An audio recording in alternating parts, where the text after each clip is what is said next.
Hi everyone, good evening to all. आज हम बात करेंगे पेडागोजी ऑफ हिंदी के कुछ इंपॉर्टेंट क्वेश्चंस और एमसीक्यू क्वेश्चंस, ताकि कल जो आपका एग्ज़ाम है उसमें थोड़ी सी हेल्प हो सके। तो फर्स्ट क्वेश्चंस है, व्याकरण शिक्षण की अपेक्षाकृत बेहतर विधि है आगमन, निगमन, सूत्र या फिर पुस्तक। तो राइट आंसर है आपका आगमन विधि। नेक्स्ट है, भाषा सीखने में तब अधिक आसानी होती है जब पाठ्य पुस्तकें नहीं पढ़ाई जाती, बच्चों को समृद्ध भाषा प्रवेश उपलब्ध कराया जाए, भाषा की परीक्षा नहीं होती, या फिर जब शिक्षक कहानी सुनाते हैं। तो राइट आंसर हो जाएगा आपका सेकंड।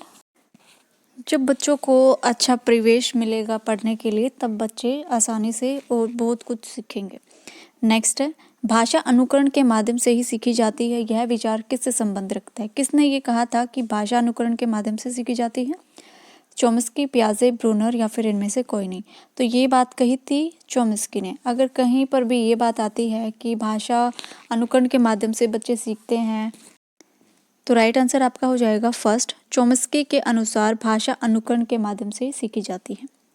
नेक्स्ट है, मातृभाषा शिक्षण का महत्व है। क्या महत्व है?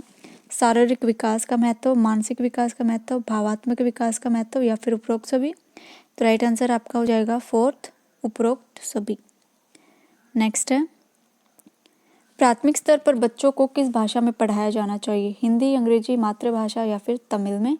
तो प्राइमरी लेवल पर, प्राथमिक स्तर पर बच्चों को मातृभाषा में पढ़ाया जाना चाहिए। ठीक है, अभी जो नई शिक्षा नीति लागू हो जाएगी आगे चलकर, जो अभी नई शिक्षा नीति आई हुई है, तो उसमें भी जिक्र किया गया है कि बच्चों को मातृभाषा में हम पढ़ाएंगे। उसके बाद है, निम्न में से मातृभाषा शिक्षण का उद्देश्य नहीं है। फर्स्ट, अध्यापक के लिए शैक्षिक तकनीकों का ज्ञान होना आवश्यक है। सेकंड, दृश्य श्रव्य सामग्री का होना आवश्यक है। थर्ड है, छात्रों का वर्गीकरण करने का क्षेत्र। या फिर फोर्थ है, बच्चों को रटन विधि से पाठ याद कराना। तो मातृभाषा शिक्षण का उद्देश्य नहीं यहाँ पर बताना है। तो राइट आंसर हो जाएगा आपका फोर्थ, रटवाना नहीं है हमें बच्चों को, कॉन्सेप्ट क्लियर कराने। नेक्स्ट, प्राथमिक स्तर पर मातृभाषा के क्या उद्देश्य हैं? फर्स्ट देखिए, प्राइमरी लेवल, प्राथमिक स्तर यहाँ पर पूछा हुआ है, इस बात का ध्यान रखना है। फर्स्ट, रटे हुए उत्तरों को दोहराना, पढ़ने की आदत डालना, छात्रों के विचारों का विकास करना या फिर उपरोक्त सभी। तो जब प्राथमिक स्तर पर या फिर प्राइमरी लेवल पर जब हम बच्चों को पढ़ाते हैं, तो मेमोरी लेवल हम यूज़ करते हैं, मेमोरी मेथड हम यूज़ करते हैं, बच्चों को रटवाया जाता है सारी चीज़ें। तो ये आपका हो जाएगा राइट आंसर, उपरोक्त सभी।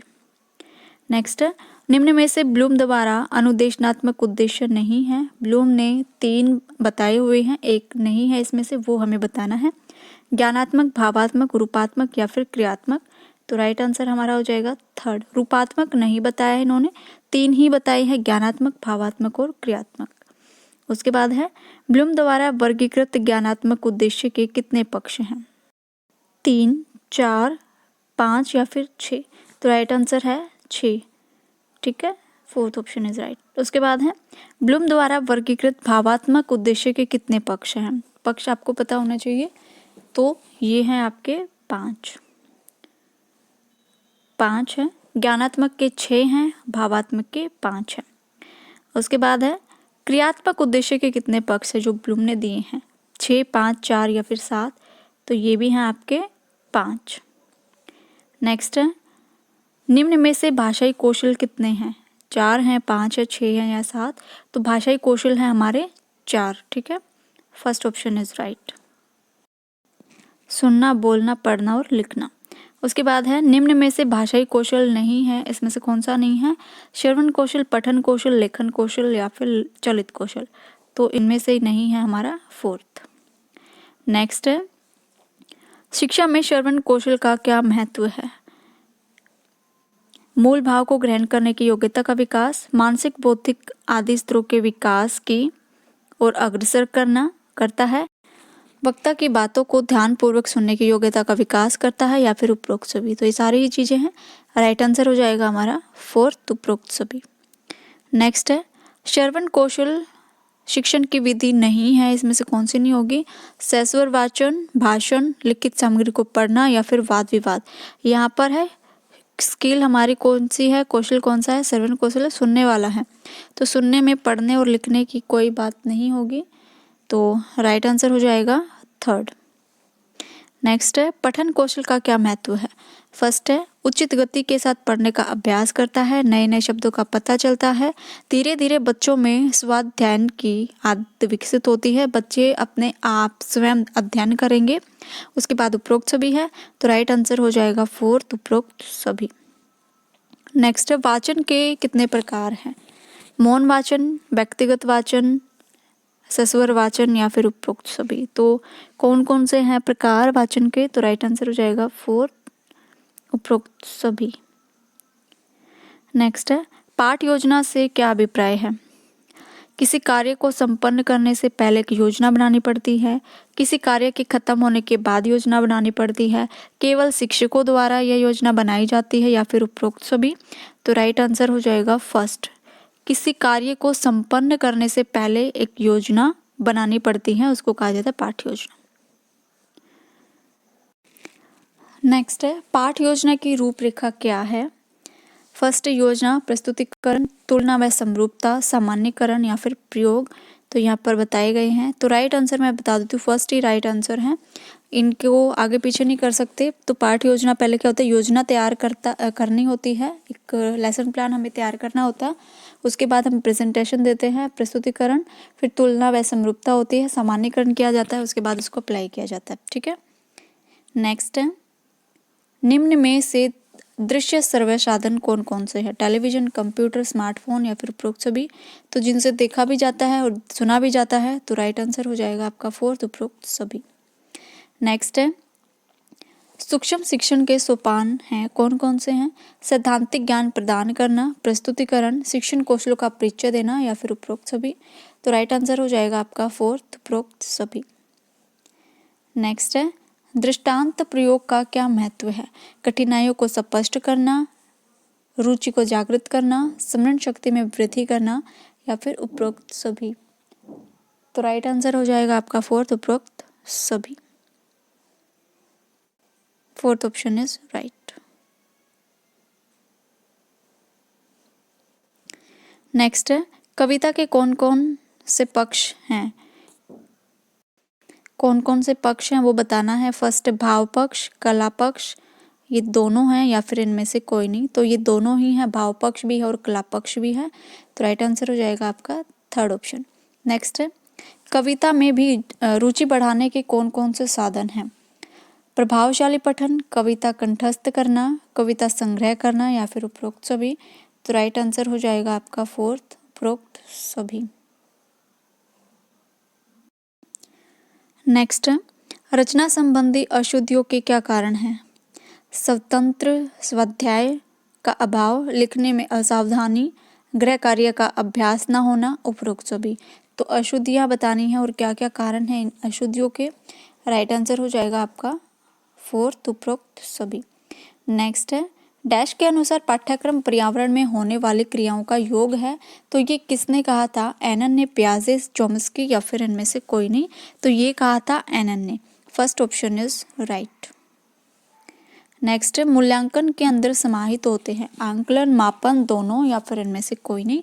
तो राइट आंसर हो जाएगा आपका थर्ड, ये दोनों ही चीजें मूल्यांकन में समाहित होती हैं।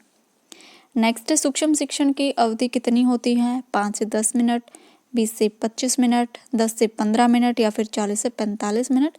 तो सूक्ष्म शिक्षण जो माइक्रो टीचिंग कहा जाता है उसकी अवधि होती है 5 से 10 मिनट। ठीक है, अगर आपको 5 भी मिलता है ऑप्शन में तो आप 5 टिक करोगे, 5 से 10 मिलता है 5, 6, 7 इस तरीके से हो सकती है। तो राइट आंसर आपका हो जाएगा फर्स्ट। नेक्स्ट बच्चे भाषा तब बेहतर तरीके से सीखते हैं जब उन्हें उनके पास अनेक पाठ्य पुस्तकें हों, भाषा का समृद्ध प्रवेश हो, सरल साहित्य का चयन हो या फिर परीक्षाओं का आयोजन हो। तो राइट आंसर हो जाएगा आपका सेकंड, भाषा का समृद्ध प्रवेश हो। नेक्स्ट मनुष्य तभी सुखी कहा जा सकता है जब वह शिक्षित हो, उसके पास सुख के साधन हो, उसे उत्तरदायित्व निभाना आता हो या फिर उसे आत्मिक ज्ञान हो। तो राइट आंसर आपका हो जाएगा फर्स्ट, वह शिक्षित हो। वह मनुष्य तभी सुखी होता है जब वो शिक्षित हो, एजुकेटेड हो। नेक्स्ट कोई बच्चा या फिर व्यक्ति पढ़ते समय परेशानी का अनुभव करता है तो वो किस बीमारी से ग्रस्त है। तो डिस्ग्राफिया, डिसलेक्सिया, डिसकैलकुलिया या फिर डिस्फेजिया। तो राइट आंसर हो जाएगा, पढ़ने से संबंधित है तो हो जाएगा डिसलेक्सिया, लिखने से संबंधित होगा तो हो जाएगा डिस्ग्राफिया। नेक्स्ट है, कोई भी भाषा पुस्तक तभी सफल मानी जाती है जब वह बच्चों में साहित्य की धरोहर और वर्तमान साहित्य के प्रति उत्सुकता बनाए, वह बच्चों को प्राचीन साहित्य की पूरी जानकारी दे, वह बच्चों को व्याकरण के नियमों से परिचित कराए, वह बच्चों को केवल प्रसिद्ध साहित्य से परिचित कराए। तो नहीं होगा, राइट आंसर आपका हो जाएगा, वह बच्चों में साहित्य की धरोहर और वर्तमान साहित्य के प्रति उत्सुकता बनाए। राइट आंसर हो जाएगा आपका फर्स्ट। नेक्स्ट है, भाषा की कक्षा में एक समावेशी कक्षा बनाने के लिए क्या आवश्यक है? पाठ्यक्रम को कम कर दिया जाए, भाषाई कुशलताओं का आकलन न किया जाए, विभिन्न प्रकार की दृश्य श्रव्य सामग्री का उपयोग किया जाए या फिर पाठ्य पुस्तकों के पाठ्यक्रम कम कर दिए जाएं। तो राइट आंसर हो जाएगा समावेशी के अकॉर्डिंग विभिन्न प्रकार की दृश्य श्रव्य सामग्री का प्रयोग किया जाए। उसके बाद है, बच्चे भाषा की कक्षा में अक्सर बाल साहित्य पढ़ते हैं। यहाँ पर अक्सर आ जाएगा, ये अक्सर नहीं अक्सर है। बच्चे भाषा की कक्षा में अक्सर बाल साहित्य पढ़ते हुए नजर आते हैं। उन्हें केवल कहानियाँ पढ़ने का शौक है इसलिए, या फिर उसकी पाठ्यपुस्तक नीरस है, उसमें पढ़ने के प्रति ललक है, या फिर शिक्षक का जो शिक्षण है वो नीरस है।